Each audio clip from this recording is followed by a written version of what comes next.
Gym, park, club, stadium, swimming pool, ये सभी चीजें जो है पूर्णतः बंद रहेंगी, क्योंकि आवश्यक सेवाओं को छोड़कर सभी दुकानें 8 बजे तक खुली रहेंगी। जब आपको उस चीज के बारे में नॉलेज ना मिल पाए, उस चीज के बारे में चिकित्सा ना मिल पाए, चिकित्सक ना मिल पाए, उपकरण ना मिल पाए, दवाइयां ना मिल पाए, ऑक्सीजन ना मिल पाए, तो आपकी मुश्किलें बढ़ जाएंगी। वैक्सीन की दोनों डोज ले चुके हैं तो आप पे इफेक्टिव कम होता है। नमस्कार, आप देख रहे हैं ओपिनियन बिहार ऑनलाइन। मैं आपके साथ विनीत बिहारी सन्नी हूँ। अभी आपसे कोरोना के मामलों पर मुखातिब होने के लिए आया हूँ। सबसे पहले ओमिक्रॉन के बढ़ते मरीजों को और केसों को, कोरोना का जो केस बढ़ रहे हैं उसको देखते हुए माननीय मुख्यमंत्री बिहार सरकार नीतीश कुमार जी ने कुछ अहम फैसले लिए, जिसके लिए उन्होंने सुबह से ही लगभग 11-12 बजे के समय से ही राज्य के क्राइसिस मैनेजमेंट ग्रुप, जो कि आपदा प्रबंधन समूह होते हैं जिसके अंतर्गत ये आते हैं, उसके साथ बैठक की। समीक्षा बैठक में कुछ अहम निर्णय लिए हैं। क्योंकि ओमिक्रॉन के केस बहुत बढ़ रहे हैं, ये निश्चित रूप से राज्य के लिए चिंता का विषय जरूर है। अब समझते हैं, ओमिक्रॉन जैसा कि आप लोग को मालूम है कि बहुत खतरनाक नहीं है। ये सच है कि ओमिक्रॉन वाले मामलों में, और अगर आप वैक्सीनेटेड हैं, वैक्सीन की दोनों डोज ले चुके हैं, तो आप पे इफेक्टिव कम होता है। लेकिन इफेक्टिव कम होने से उसका खतरा कम नहीं होता, खतरा उतना ही बना होता है।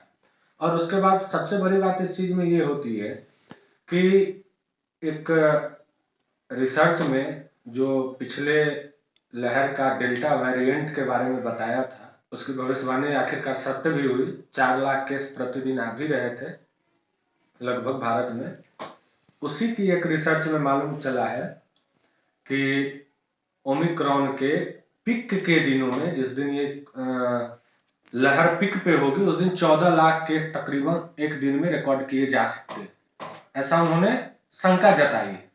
अब आप सोच के देखिए, जिस जगह 14 लाख केस अगर आएंगे तो उस हेल्थ सिस्टम का क्या। जब 4 लाख केस आ रहे थे तब भी आपने देखा था कि हेल्थ सिस्टम का क्या हाल था। तो मतलब ये नहीं है कि कितना इफेक्टिव है, कुछ जरूरी अभाव में भी वो खतरा बढ़ जाता है। जब आपको उस चीज के बारे में नॉलेज ना मिल पाए, उस चीज के बारे में चिकित्सा ना मिल पाए, चिकित्सक ना मिल पाए, उपकरण ना मिल पाए, दवाइयां ना मिल पाए, ऑक्सीजन ना मिल पाए, तो आपकी मुश्किलें बढ़ जाएंगी। तमाम मुश्किलों को देखते हुए, और पिछले दिन सोमवार को जब जनता दरबार होता है, मुख्यमंत्री जी का बहुत ही पसंदीदा कार्यक्रम है जिसमें मुख्यमंत्री जी जनता से सीधे मिलते हैं, उसमें भी कुछ जो प्रतिभागी थे उनका भी कोरोना रिपोर्ट पॉजिटिव आया था। चूंकि उनसे मिलने के लिए पहले बाहर में टेस्ट किया जाता है, साथ में उनके कुछ अधिकारी भी संक्रमित हो गए थे ओमिक्रॉन वेरिएंट से। तमाम चीजों को देखते हुए मुख्यमंत्री जी काफी चिंतित थे इस विषय पे, और उन्होंने आज समीक्षा बैठक बुलाई। और आखिरकार में जो निर्णय निकल के आया, चूंकि चर्चाएं ये भी हो रही थी कि क्या फिर से लॉकडाउन लगेगा, तो सबसे पहले मैं आपको बता दूं, लॉकडाउन लगाने पे फिलहाल कोई सहमति नहीं बनी, लेकिन कुछ जो निर्णय निकल के सामने आई है वो इस प्रकार है, जो मैं आपको बता रहा हूँ। आवश्यक सेवाओं को छोड़कर सभी दुकानें 8 बजे तक खुली रहेगी। रात्रि 10 बजे से सुबह 5 बजे तक नाइट कर्फ्यू जारी रहेगी। क्लास 9, 10, 11 एवं 12 की क्लास सभी कॉलेज 50% उपस्थिति के साथ खुलेंगे। ऑनलाइन क्लास को प्राथमिकता देंगे। क्लास 8 तक के सभी क्लास ऑनलाइन ही चलेंगे। कोचिंग क्लास जो अमूमन तौर पे चलते हैं, उसमें 9, 10, 11, 12 के लिए 50% उपस्थिति के साथ खोला जा सकता है। किसी भी बाहरी व्यक्ति के कार्यालय में प्रवेश वर्जित होगा। सभी पूजा स्थल श्रद्धालुओं के लिए अगले आदेश तक बंद रहेंगे। केवल पुजारी ही पूजा कर सकेंगे। Cinema hall, gym, park, club, stadium, swimming pool, ये सभी चीजें जो है पूर्णतः बंद रहेंगे। चूंकि नजदीक होने का संभावना होता है, चूंकि सारे चीजों को, सारे लोगों का गैदरिंग, पब्लिक गैदरिंग होने की संभावना रहती है, इसलिए इसे पूर्ण रूप से बंद किया गया है। रेस्टोरेंट, ढाबे जहां आप खाना खा सकते हो, 50% कैपेसिटी के साथ खोले जा सकते हैं। शादी विवाह में अधिकतम 50 व्यक्ति तथा अंतिम संस्कार में 20 व्यक्ति का अनुमति दिया गया है।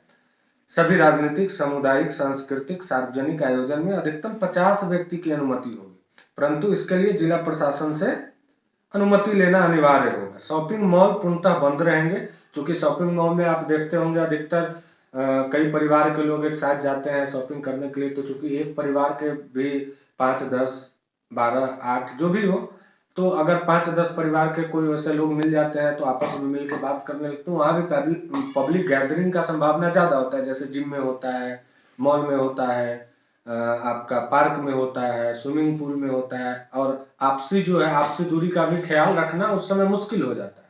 इस कारण से भी जो है ये ज्यादा जरूरी था।